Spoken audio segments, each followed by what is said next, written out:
السلام عليكم ورحمة الله خوتي خياتي. جبنا لكم اليوم مجموعة من القناصر القطيفة الجديدة لسنة 2022 2023 حسب الأذواق وحسب التفصيلات الجديدة برقبات يعني جديدة وبالأزرار.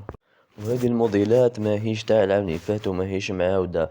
هي بالك القماش تاع العام اللي فات كان أقمشة تاع العام اللي فات، بصح الموديلات ما هيش تاع العام اللي فات، موديلات جديدة وخياطة جديدة وتفصيلات جديدة.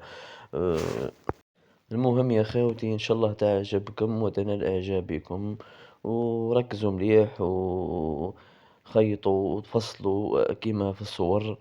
حاولوا أنكم تتفادوا الأخطاء وفصلوا باللي طاي اللي تعجبكم. المهم الموديلات راهي ملاحة ياسر، بالتيل ترافاي المطروز وبالدونتيل الجديد والأزرار متناسقة مع التيل، تيل ترافاي تاع العام اللي فات ولكنه بشكل مميز.